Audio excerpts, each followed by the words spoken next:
Olá, muito boa noite. Boa noite. Apelo do Papa sobre a situação em Gaza chama a atenção do mundo. Conselho de Segurança da ONU pede cessar-fogo imediato e mais ajuda para a região. Um novo bispo brasileiro no dicastério para o clero. Dom José Otávio Guedes passa a atuar junto a Papa Leão XIV em decisões e diretrizes que vão orientar a missão da Igreja. 213 milhões e 400 mil brasileiros. IBGE divulga nova estimativa de habitantes do Brasil. No CN Esportes, vamos mostrar os gols da rodada de clássicos da Copa do Brasil. Dia de Santo Agostinho. Conheça a vida e obra de um dos doutores da Igreja. E tem festa ao vivo em uma paróquia no Vale do Paraíba. O Canção Nova Notícias já começou.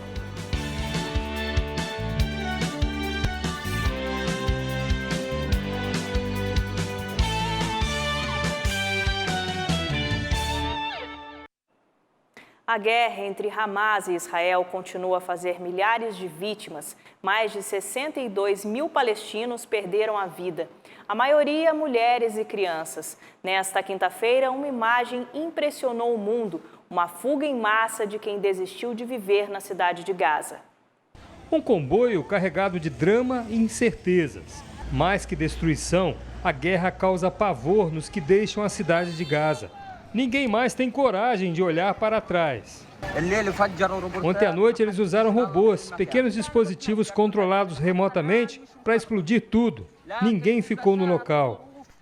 Palestinos se amontoam em sucatas de carros motorizados para fugir o mais rápido possível dali. Outros têm apenas carroças com opção de fuga. Tenho 7 pessoas na família. Já fugimos para Khan Yunis, no sul. Lá tivemos que fugir 4 vezes dos bombardeios. Depois fomos para Rafa. Quando os tanques entraram em Rafa, tivemos que sair correndo para Nuseirat. Depois voltamos para Gaza. E agora estamos fugindo outra vez. Isso nos custa muito.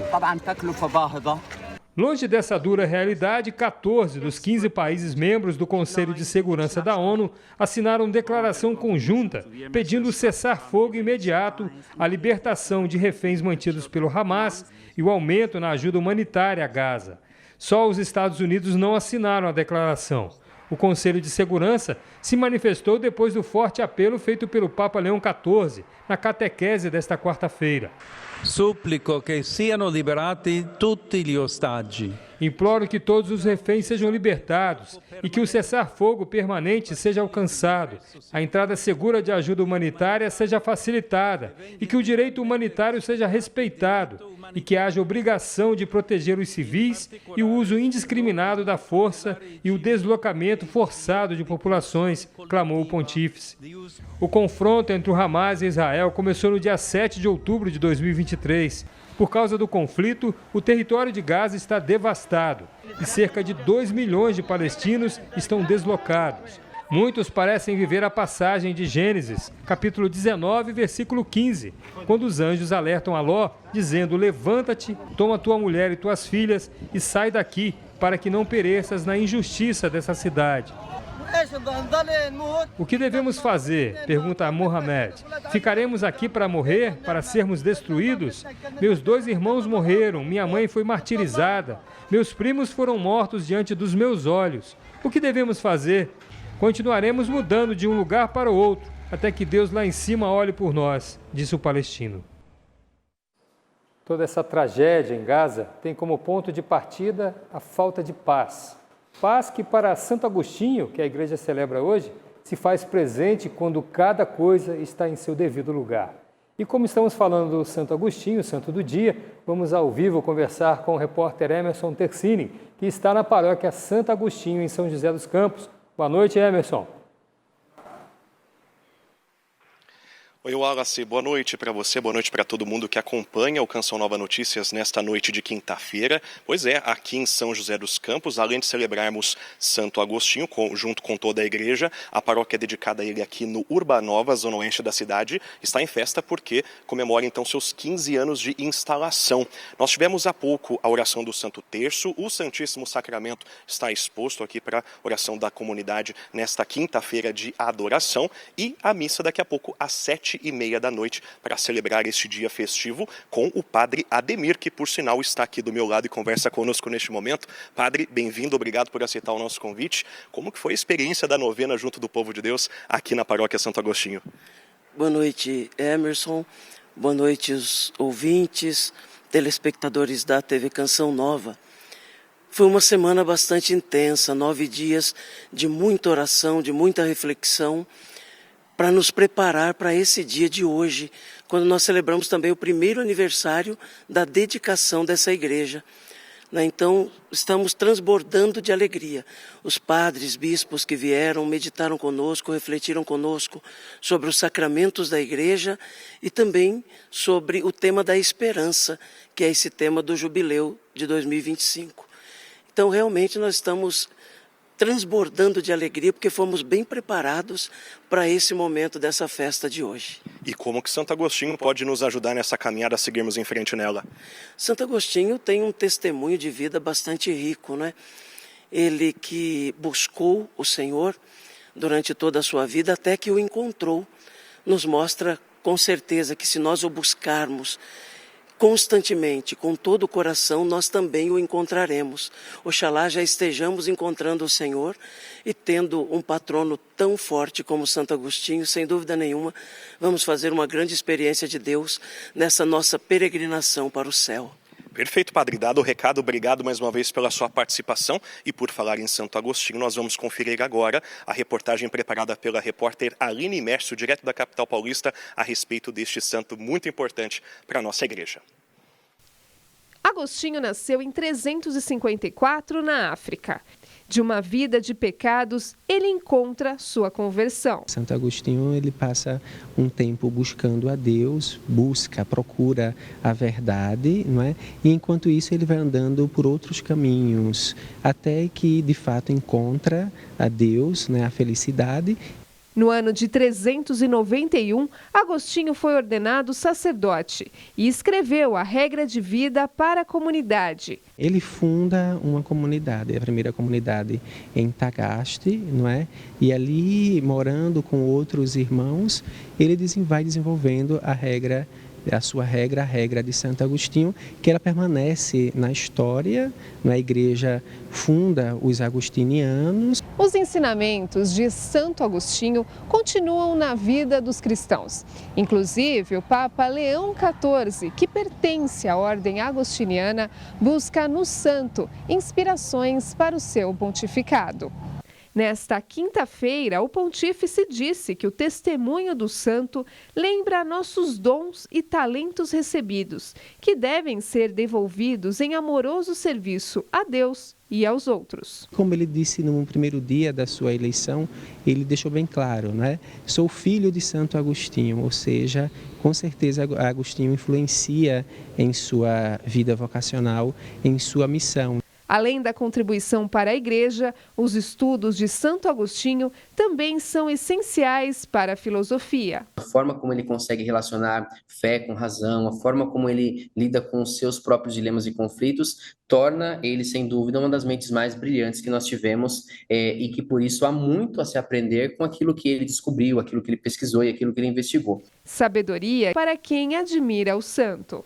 A minha vivência da espiritualidade agostiniana é essa busca pela verdade através da vida interior, mas não sozinha, apoiado pela vida em comunidade fraterna. Uma frase muito importante: não basta fazer coisas boas, é preciso fazê-las bem. E aqui de São José dos Campos, a gente se despede da nossa audiência, convidando você também mais uma vez a acompanhar uma reportagem que eu e o Ederaldo Paulini, nosso cinegrafista, preparamos, né, nessa tarde especial aqui direto da Paróquia de Santo Agostinho, a respeito deste dia festivo e também do jubileu da paróquia. O Manuel esteve aqui desde o começo. E aí em 2009 eu fui convidado a fazer parte do CAEP, que é o Conselho Administrativo da Paróquia. Foi uma fase que a igreja estava evoluindo em construção, comecei a acompanhar as obras. E no CAEP, no Conselho Administrativo, estou até hoje como voluntário. Mais antigo que o Manuel, só o diácono Paulo Francisco, que chegou no Urbanova quando o bairro era pequeno. Da oração do terço, viu surgir uma comunidade missionária. Hoje, colhe os frutos da dedicação. Era uma comunidade muito pequena, não tinha quase nada em dinheiro, e a gente começou e conseguiu o terreno, e aí foi construindo devagar, e hoje vê essa igreja linda que está aqui. Há 15 anos, a Diocese de São José dos Campos ganhava uma nova paróquia, a de Santo Agostinho. Mas foi na década de 90 que este doutor da igreja foi escolhido para ser o titular desta comunidade. Responsabilidade renovada a cada ano. Afinal, o anúncio daquele que é a verdade não pode parar. Nós, como catequistas e evangelizadores, a gente tem que estar sempre em busca pela verdade, né? Sempre com o coração aberto, com o coração em chamas. Não tem como ser catequista, ser evangelizador, sem ter uma vida em comunidade. E a busca da conversão diária. O IBGE divulgou hoje uma nova estimativa do número de habitantes do nosso país. 213 milhões e 400 mil brasileiros. São Paulo e Minas Gerais são os estados mais populosos. A estimativa do IBGE registra São Paulo, Minas Gerais e o Rio de Janeiro com o maior número de habitantes entre as 27 unidades da federação. São Paulo detém o maior número de pessoas e supera todos os demais estados do Sudeste somados. Pouco mais de 1/5 da população do país se concentra no estado paulista. Considerando as 27 capitais brasileiras, elas concentram 49,3 milhões de habitantes, o equivalente a quase 1/4 ou 23,1% da população total. Em relação ao mesmo período do último ano, a população brasileira cresceu cerca de 39%. Diferente do recenseamento que é realizado nos domicílios brasileiros a cada 10 anos pelo IBGE, referente ao censo demográfico, essa é uma estimativa que utiliza informações de outros indicadores, como taxas de nascimento e mortalidade. Entre os estados menos populosos estão Roraima, Amapá, seguido pelo Acre. O Distrito Federal é a terceira capital mais populosa entre as 27 cidades do país. Os dados da pesquisa são utilizados pelo Tribunal de Contas da União, TCU, no cálculo do Fundo de Participação de Estados e Municípios e são fundamentais para indicadores econômicos e sociodemográficos nos períodos entre os censos demográficos. Conforme o estudo, por projeção, a população brasileira pode ser inferior a 200 milhões de habitantes daqui a 45 anos, ou seja, a partir de 2070.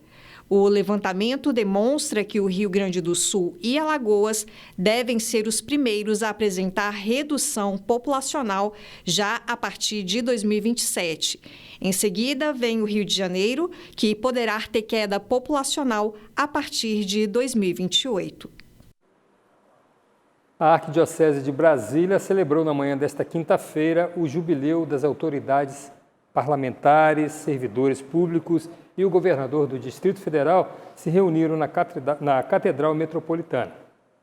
O Ano Santo Jubilar Peregrinos de Esperança propõe celebrações nas igrejas de todo o mundo. Na Arquidiocese de Brasília foi preparada uma programação especial para celebrar as bênçãos de Deus sobre a humanidade.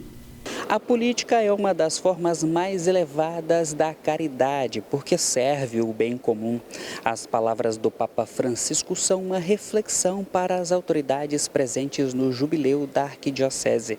É daqui, de Brasília, e pelas mãos deles que são tomadas decisões fundamentais para a vida dos brasileiros. Essa é a nossa grande missão, desafio como parlamentares católicos. E esse jubileu das autoridades aqui na Catedral hoje de Brasília só reforça isso. Deputados da Frente Parlamentar Católica reforçaram o apoio espiritual dado pela Arquidiocese de Brasília. Antes de mais nada, a doutrina da Igreja ela é a palavra da Igreja, do nosso Senhor Jesus Cristo, para a vida em comum. Então ela nos dá os nortes e nos orienta de como devemos agir como os cristãos. Eu sempre digo, quando nós estivermos na dúvida do que votar na Câmara, abra a Bíblia, abra o Evangelho, leia alguma coisa que vai lhe dar uma inspiração para a gente poder entender que nós somos passageiros aqui. O governador do Distrito Federal lembrou da ligação de infância com a igreja e agradeceu o cardeal arcebispo de Brasília pelo trabalho de evangelização. Eu fui coroinha da Igreja Católica lá no interior do Piauí. A partir da chegada de Dom Paulo aqui em Brasília, esse vínculo se fortaleceu ainda mais. Dom Paulo, que é uma das pessoas mais inteligentes que eu já tive a oportunidade de conhecer e que tem feito um grande trabalho de evangelização no Distrito Federal. Divergência entre partidos é normal, divergências entre visões é normal, enriquece a vida de uma sociedade. Mas quando se entra na trama do ódio, quando se entra na trama do mal, quando se perde o direcionamento da mente humana para o bem, se começa a fazer conluio com o mal. O programa Além da Notícia de hoje, transmitido a partir das 10 da noite, vai abordar o Acordo Brasil-Santa Sé, que completa 15 anos. O Acordo Brasil-Santa Sé é um tratado internacional assinado em 13 de novembro de 2008. Ele foi promulgado em 2010 e passou a ter validade jurídica no Brasil. Trata-se de um acordo que há 15 anos regulamenta as relações institucionais entre o Estado brasileiro e a Igreja Católica, estabelecendo direitos, deveres e garantias mútuas. Apesar da Igreja, perante o Estado brasileiro, internamente falando, ser uma instituição privada, a Santa Sé é uma pessoa jurídica de direito internacional. E como duas pessoas que, de alguma maneira, celebram um acordo, existem direitos para os dois lados, prerrogativas para os dois lados. A motivação principal para a formalização desse acordo foi a necessidade de dar segurança jurídica às atividades da Igreja no Brasil, que apesar de já estar presente desde o período colonial, não tinha um marco legal específico que regulamentasse a sua atuação em áreas como ensino religioso, patrimônio, reconhecimento civil de atos religiosos, entre outros. Além disso, o acordo também visa consolidar o papel da Igreja Católica como agente social, educativo e cultural, sem ferir a laicidade do Estado. Laicidade do Estado e liberdade religiosa andam de mãos dadas. Uma coisa depende da outra. Só se fala em Estado laico em um Estado onde a liberdade religiosa é um princípio. A Santa Sé, enquanto sujeito de direito internacional, já havia firmado acordos semelhantes com outros países, como Itália, Portugal, Argentina e Espanha. Assim, o Brasil seguiu uma prática comum no cenário internacional. Estamos de volta com Canção Nova Notícias, porque hoje é dia de reconhecer e homenagear as pessoas que se dedicam ao próximo. No Dia Nacional do Voluntariado, os gestos que se tornam caminho de santidade.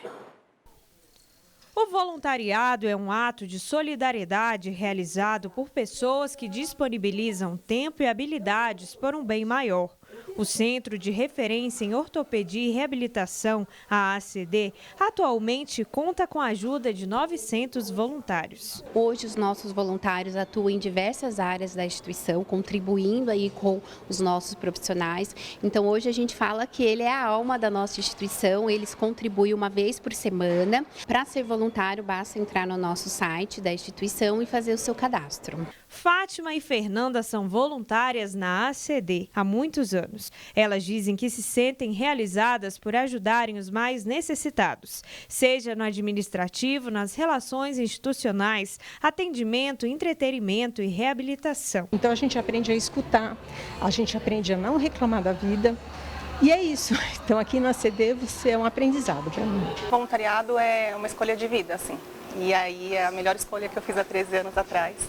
E é a melhor que segue até hoje. Então aqui é onde eu deixo a minha melhor parte, todo o amor que eu sinto pela causa, pela ACD. Muitos voluntários também colaboram com a missão iniciada por Padre Jonas Abib. Muitas pessoas foram se aproximando, para estar conosco e assim se sentiram partes também a querer colaborar nas nossas diversas atividades, sejam elas na cozinha, na acolhida, na música, na intercessão, ajudar financeiramente também, né? Muitas pessoas nos procuram. Na comunidade Canção Nova, muitas pessoas se dispõem do pouco tempo que têm para realizar o voluntariado.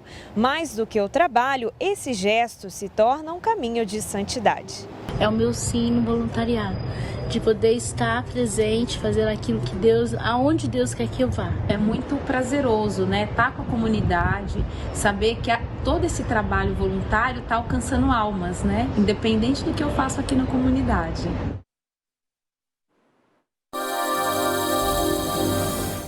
Faça chuva ou faça sol, eu estou aqui para te contar como vai ficar o tempo amanhã em todo o Brasil. Começando com o sul.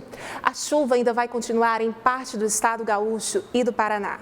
Na região, o dia começa nublado, mas as temperaturas podem voltar a subir à tarde. Quem mora no sudeste, fique atento, viu? Amanhã tem alerta de temporais na Grande São Paulo. Aqui no Vale do Paraíba, saia com seu guarda-chuva, hein? Essa previsão vale também para o sul de Minas e Espírito Santo. Agora vamos para a região central do país. Por lá, a umidade do ar chega a um estado de alerta, principalmente em Goiás e Brasília. Abrindo a janela para o Nordeste, dá para ver que vai chover em algumas áreas, viu? É o caso do Maranhão, Bahia e também Sergipe. Em Salvador, as máximas não passam dos 25 graus. No norte, as chuvas chegam acompanhadas de muito calor. Os termômetros sobem e trazem máximas de 33 em Manaus e 36 em Palmas. Agora vamos dar aquele giro pelo Brasil para acompanhar como estão algumas temperaturas. As mínimas de 14 graus em Porto Alegre e 18 no Rio de Janeiro. E as máximas podendo alcançar os 33 em Manaus e 38 em Cuiabá. Uma excelente noite para você e até amanhã. O bispo do Brasil está entre os novos integrantes do Departamento da Cúria Romana dedicado ao clero. A nomeação foi feita pelo Papa Leão XIV. Dom José Otásio Guedes, bispo auxiliar da Arquidiocese de Belo Horizonte, foi o único religioso do Brasil nomeado pelo Papa Leão XIV e passa a colaborar de forma direta no serviço ao clero de toda a Igreja. Essa função, né, que eu assumo é um colegiado, né, que auxilia o próprio dicastério para o clero nos encaminhamentos, nas questões que dizem respeito à missão dos padres, né? Uma das funções do Departamento para o Clero é identificar e traduzir na prática as determinações da Sé Apostólica para a formação dos candidatos às ordens sacras, uma missão recebida com alegria e tranquilidade pelo religioso. A igreja sempre foi muito generosa comigo, e então eu me sinto como um serviço a prestar à igreja nesse auxílio ao dicastério. Mesmo com a missão junto à Santa Sé, Dom José Otásio continuará a servir a Arquidiocese de Belo Horizonte. A participação no dicastério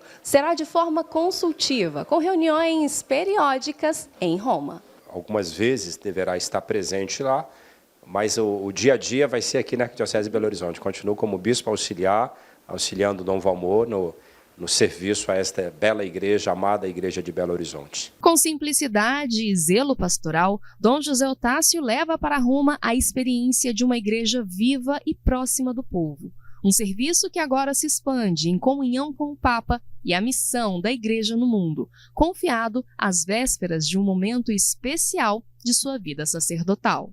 Amanhã eu completo 25 anos de padre, é meu jubileu sacerdotal.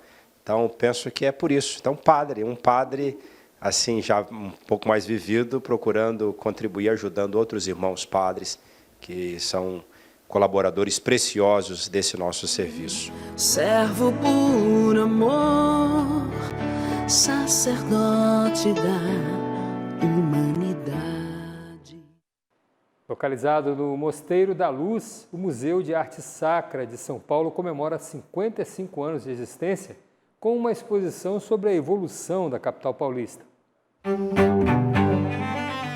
A delicadeza na conservação de imagens sacras é nítida. Há 45 anos na profissão de restauradora e há 10 trabalhando no Museu de Arte Sacra de São Paulo, Titina diz que seu ofício é cirúrgico, como de um médico. Você precisa pensar na ação artística de cada obra. Isso traz para a gente muito autoconhecimento do ser humano, de como é a sua emoção diante da fé.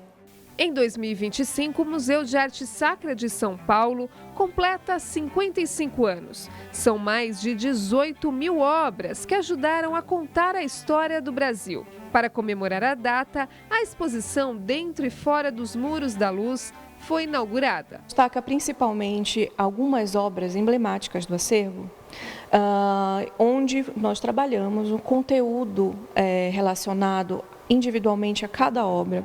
Nossa Senhora das Dores, de Aleijadinho, a imagem de São Paulo que esteve no pátio do colégio na fundação da cidade, e o quadro da Ressurreição de Lázaro, de Anita Malfatti, são algumas das obras que integram a exposição. Um São Jorge, que está em destaque aqui na expografia, faz parte da história até da urbanística da cidade de São Paulo. No século XIX, ele participava de procissões. Ele foi visto por algumas pessoas, por exemplo, a Tarsila do Amaral, artista, que se inspirou para criar um quadro.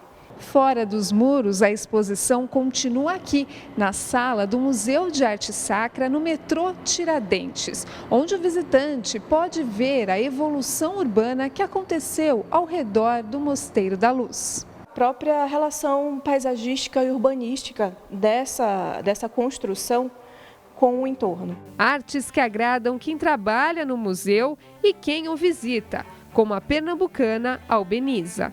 Achei belíssimo, assim, fiquei encantada com o trabalho, com tudo que veio aqui, assim, saí, estou muito feliz.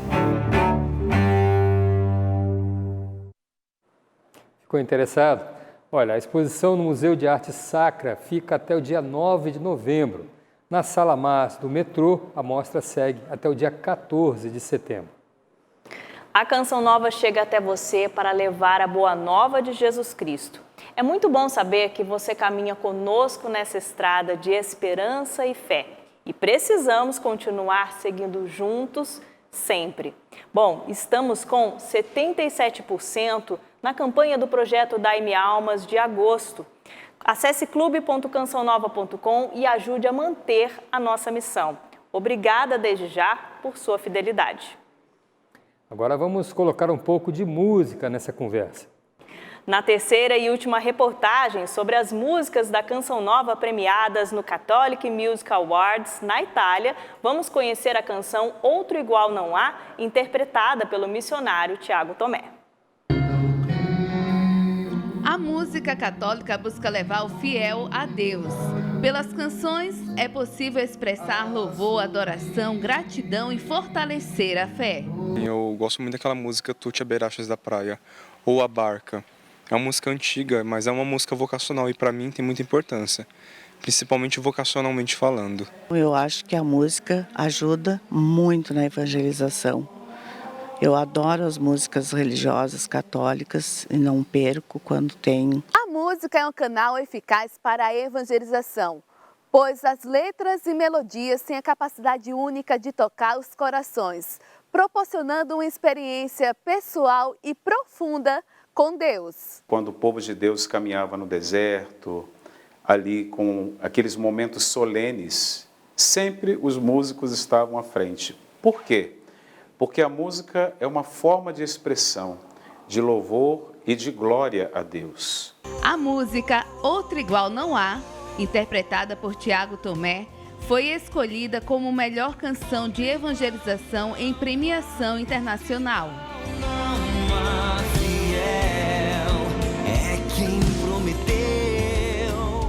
Outro Igual Não Há entrou dentro de um projeto, de um EP pela gravadora Canção Nova.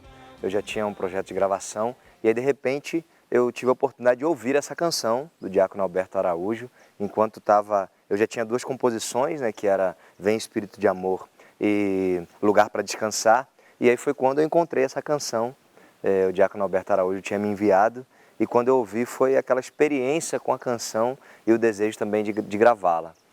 O compositor explica que suas canções nascem da palavra de Deus. Ela foi inspirada também em Hebreus, no capítulo 10, onde o Senhor nos fala da sua promessa ali, né? Aquele que prometeu, ele é fiel para cumprir. E nós, quando recebemos, quando nós temos e nutrimos no coração as promessas do Senhor, a gente já tem que colocar nessas promessas a nossa fé, né? Já viver as promessas. Tiago Tomé também fala de sua experiência com a música premiada. Primeiro de cantar os louvores, ela começa assim, e depois ela fala dos feitos de Deus na vida do seu povo. Então, de fato, com essa canção eu rezo, com essa canção eu me encontro com Deus que vem em socorro do seu povo. O certo espera no Senhor, prodígios e milagres Ele preparou. Wallace, você como músico também pode falar da sua experiência de fé com a música, né? Pois é, essa música do Tiago, além de ser belíssima, a letra belíssima, eles também prepararam um clipe muito bonito para essa música, né? Então chama muita atenção de quem acessa, de quem acaba fazendo uma boa experiência com ela, né? Outro igual não há. Fica a dica então no CN Plus para que você possa também conferir esse material. E esse foi o Canção Nova Notícias de hoje, mas a informação continua também no nosso portal noticias.cançãonova.com. Você também pode conferir o nosso conteúdo no YouTube, Canção Nova Jornalismo. Uma boa noite e até amanhã, se Deus quiser. Uma ótima noite para você.